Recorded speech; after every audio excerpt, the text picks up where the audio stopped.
Hola, hola, ¿qué tal? Me alegra mucho saludarte y poder llegar a ti a través de este medio de comunicación. Hoy vamos a estar cerrando la tercera parte del libro de Deuteronomio. Recordemos que yo quise compartir un resumen del libro, pero el libro es bastante amplio. El libro hay que leerlo todos los días o tomar por lo menos un día, una semana para leer y estudiar el libro de Deuteronomio. Este es un estudio que he querido hacer de este libro y hay otros libros de la Biblia que también quiero compartir, pero recordemos que la Biblia es un libro que debemos estudiar nosotros personalmente con la dirección del Espíritu Santo.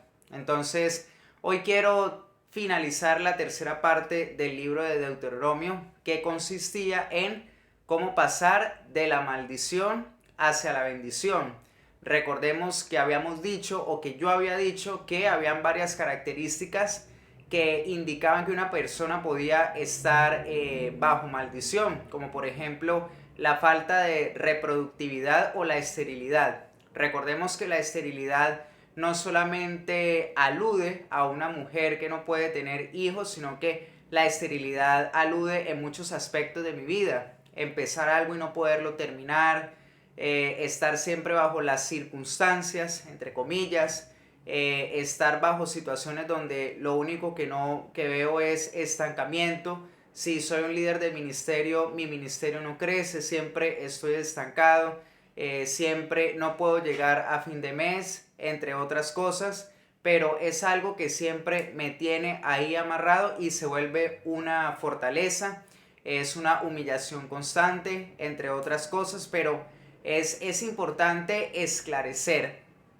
Lo primero que yo debo saber para ser libre de cualquier maldición sobre mi vida o de cualquier mal que venga sobre mi vida, sobre la vida de un cristiano y también de aquel que no lo sea, es reconocer.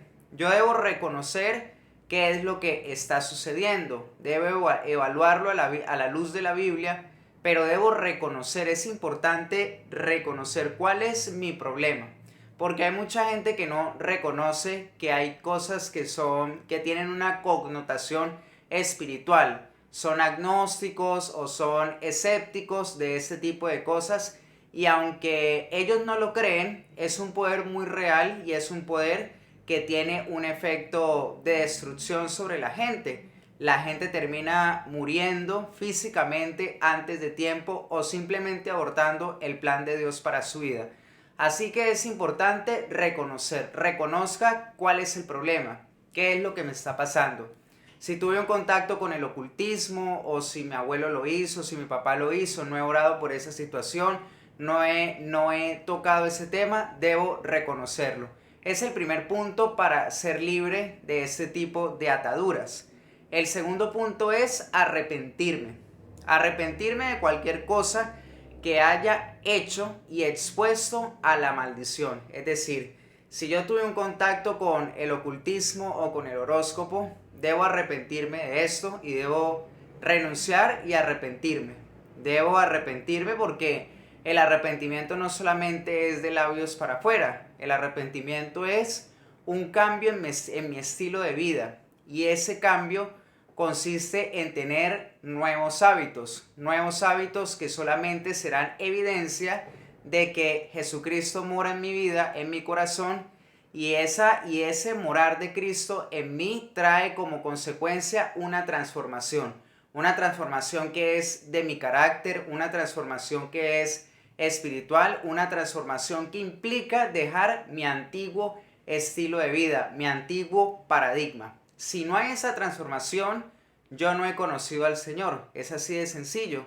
Porque si yo me transformo porque me atropelle un carro, por ejemplo, o al tener un accidente puedo quedar transformado físicamente, Dios es más grande que cualquier accidente o que cualquier carro. Entonces no es cierto que he conocido a Cristo. Es decir, que el arrepentimiento genuino conlleva una transformación en mi vida. Eso es lo que debo hacer, arrepentirme de aquella cosa que me expuso a esa maldición. Es lo que Dios demanda de mí. Lo tercero es renunciar. Declarar en el nombre de Jesús que ya no estaré sujeto a esa cosa que me ató. Si lo que me ató fue un contacto con el mundo espiritual, renunciar en el nombre de Jesús a cualquier contacto con el mundo espiritual, pongamos el pecado del índole que éste tenga, pero implica necesariamente renunciar a eso, porque si yo no renuncio, como es algo espiritual, la renuncia es una declaración, el arrepentimiento es una declaración y el reconocimiento también es una declaración, pero es una declaración de fe. Y como es una declaración de fe, esa declaración Dios la hace legal. El Señor ya la hizo legal en la cruz y cuando nosotros nos sujetamos a ese sacrificio vicario del Señor Jesucristo, estas cosas ya fueron dadas para nosotros, es decir, la libertad, la bendición, la prosperidad. Entendamos por prosperidad como alcanzar el propósito por el cual Dios nos trajo a este mundo. Esa es la prosperidad bíblica. No se habla de una prosperidad material u económica, aunque Dios también la puede añadir, pero la prosperidad de la Biblia es alcanzar el propósito por el cual Dios me trajo a este mundo, su plan y su diseño. Lo cuarto es resistir. Eso se va a volver una lucha espiritual. Se puede volver una lucha espiritual. Cada caso es específico, cada caso es particular, pero yo no puedo permitir que esto me domine, que esto me atrape, que esto me tenga amarrado y que esto me tenga con mi vida atada, porque finalmente Satanás logrará destruir mi vida y ese es su objetivo.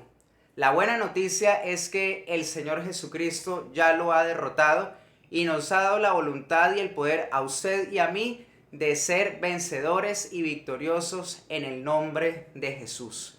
En el nombre de Jesús soy libre, en el nombre de Jesús voy a caminar con Dios todos los días que el Señor nos preste a usted y a mí para abrazar su gloria y alcanzar su propósito. Que el Señor lo bendiga rica y abundantemente.